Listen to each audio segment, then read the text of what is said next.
زید بن ثابت رضی اللہ تعالیٰ عنہ نے 100 دینار کے عوض ایک مہینے کے لیے ایک باندی خریدی تو میں نے نبی کریم صلی اللہ علیہ وسلم کو فرماتے ہوئے سنا کہ تم اسامہ پر تعجب نہیں کرتے جو مہینے کا سودا کرتے، یعنی یقیناً اسامہ لمبی امید والا ہے، اس ذات پاک کی قسم ہے جس کے دستے قدرت میں میری جان ہے، جب میں اپنی آنکھوں کو چھپکتا ہوں تو یہ گمان کرتا ہوں کہیں میری پلکیں کھلنے سے پہلے ہی اللہ رب العزت میں روح قبض نہ فرما لیں، جب اپنی پلکیں اٹھاتا ہوں تو یہ گمان کرتا ہوں کہیں انہیں جھکانے سے پہلے ہی موت کا وعدہ نہ آ جائے، اور جب کوئی لقمہ منہ میں ڈالتا ہوں تو یہ گمان کرتا ہوں کہ موت کا یعنی موت آنے سے پہلے اسے نہ نگل سکوں گا۔ اے لوگو، اگر تم عقل رکھتے ہو تو اپنے آپ کو مردوں میں شمار کرو، کیونکہ تم سے جو وعدہ کیا جاتا ہے وہ ہو کر رہے گا۔ راوی کہتے ہیں حضرت سیدنا اسامہ بن زید رضی اللہ تعالیٰ عنہ نے اس باندی کو اپنا ہاتھ تنگ ہونے کی وجہ سے خریدا تھا، یعنی اس وقت مال موجود تھا، بعد میں نہیں خرید سکتے تھے۔ روایت میں آتا ہے کہ حضرت انس رضی اللہ تعالیٰ عنہ فرماتے ہیں نبی کریم صلی اللہ علیہ وسلم نے فرمایا کہ اللہ رب العزت فرماتے ہیں اے اولاد آدم، جب تم مجھ سے دعا مانگے، مجھ سے آس لگائے تو میں بھی تیرے عیوب کے باوجود بخشتا رہوں گا، کیونکہ میں بے پرواہ ہوں۔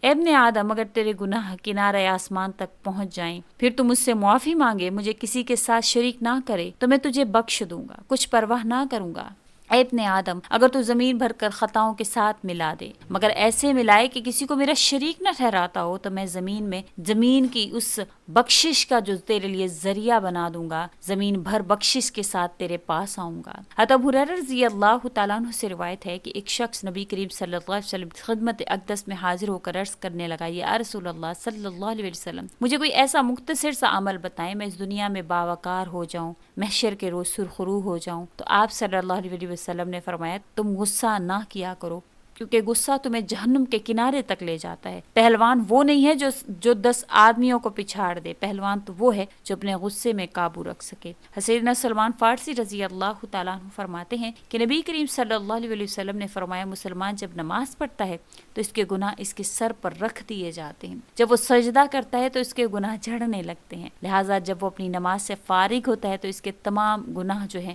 وہ جھڑ چکے ہوتے ہیں۔ امیر المومنین حضرت سیدنا عثمان رضی اللہ تعالیٰ عنہ کے غلام حضرت سیدنا حارث رضی اللہ تعالیٰ عنہ فرماتے ہیں کہ ایک مرتبہ ہم حضرت عثمان رضی اللہ تعالیٰ عنہ کے ساتھ بیٹھے ہوئے تھے کہ اذان کا وقت ہو گیا،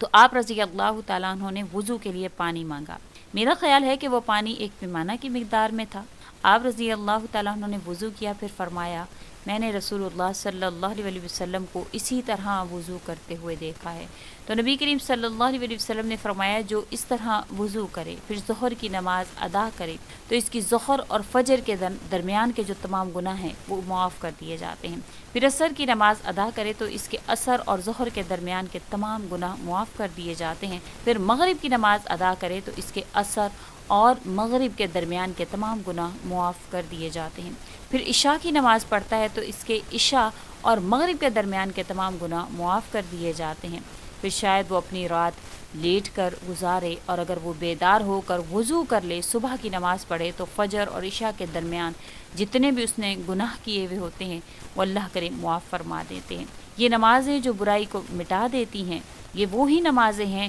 جو کوئی انسان خشوع و خضوع کے ساتھ اللہ سے مانگتا ہے تو وہ تمام برائیوں کو مٹاتی ہیں۔ سیدنا انس رضی اللہ تعالیٰ عنہ فرماتے ہیں کہ رسول اکرم صلی اللہ علیہ وسلم نے ارشاد فرمایا، اللہ تعالیٰ فرماتے ہیں اے ابن آدم، تو نے جب بھی مجھے پکارا، مجھ سے رجوع کیا، میں نے تیرے گناہوں کی بخشش کر دی اور مجھے اس کی پرواہ نہیں۔ اے ابن آدم، اگر تیرے گناہ آسمان تک پہنچ جائیں تو بھی مجھے پرواہ نہیں، اگر تو مجھ سے مغفرت طلب کرتا ہے تو میں تیری مغفرت کر دیتا ہوں، میری ذات بے نیاز ہے۔ اے ابن آدم، اگر تیری مجھ سے ملاقات اس حالت میں ہو کہ تیرے گناہ پوری زمین کو گھیر لیں لیکن تو نے میرے ساتھ کسی کو شریک نہ ٹھہرایا ہو تو میں تیرے گناہوں کو بخش دوں گا۔ سیدنا انس رضی اللہ تعالیٰ عنہ سے روایت ہے نبی کریم صلی اللہ علیہ وسلم نے فرمایا جب بندہ اپنے گناہوں سے اللہ کریم سے توبہ کرتا ہے تو اللہ جل شانہ لکھنے والے فرشتے کو اس کے گناہ بھلا دیتے ہیں اور اسی طرح اس کے اعضاء یعنی ہاتھ پاؤں کو بھی اس کے گناہ بھلا دیتے ہیں اور اس کے زمین پر نشانات بھی مٹا دیے جاتے ہیں، یہاں تک کہ قیامت کے دن وہ اللہ رب العزت سے ملے گا تو اللہ جل شانہ کی طرف سے اس کے گناہوں پر کوئی گواہ موجود نہ ہوگا۔ سب خوبیاں اللہ رب العزت کے لیے ہیں جو ایسے رحیم ہیں، اپنے رحم دل بندوں پر بے انتہا رحم فرمانے والے ہیں۔ وہ ایسے کریم ہیں جو نافرمانوں پر بھی کرم کی بارش برساتے ہیں۔ وہ ایسے رحیم ہیں کہ جب کسی گناہ گار کو اپنی لغزش اور نافرمانی پر حسرت اور ندامت ہوتے ہوئے ملاحظہ فرماتے ہیں تو اس کی پردہ پوشی فرماتے ہیں اور ان کی اولادوں کے لیے خیر و برکت والے اسباب پیدا فرماتے ہیں۔ ان کی اولاد کو اپنے سائے میں پناہ دیتے ہیں۔ وہ ایسے ہیں کہ دلوں کے بھید جانتے ہیں، نیتوں پر قادر۔ ہم اللہ رب العزت سے دست ادب کے ساتھ دعا کرتے ہیں کہ تمام مسلمان بہن بھائیوں کی اولادوں کو اللہ تعالیٰ اپنے حفظ و امان میں رکھیں، آمین یا رب العالمین۔ جزاک اللہ خیرا کثیرا واحسن جزائے فی الدارین۔ وہ کلمات جو کہ آپ کی مصیبتوں پریشانیوں میں آپ کے جو کام آتے ہیں، وہ کلمات اپنی اولاد کے لیے اچھی دعا کرنا ہے۔ جب بھی کوئی ماں باپ اپنی زبان سے اچھے الفاظ ادا کرتے ہیں اپنی اولاد کے لیے تو ان کی جو اولادیں ہیں وہ مصیبت میں پریشانی میں کبھی بھی مبتلا نہیں ہوتی ہیں۔ تو ہمیشہ اپنی اولاد کے لیے اچھے الفاظ زبان سے نکالا کریں۔ کبھی کوئی غصے میں بھی اپنی اولاد کو بد دعائیں نہ دیا کریں۔ بہت سی عورتوں کی عادت ہے کہ وہ غصے میں اپنی اولاد کو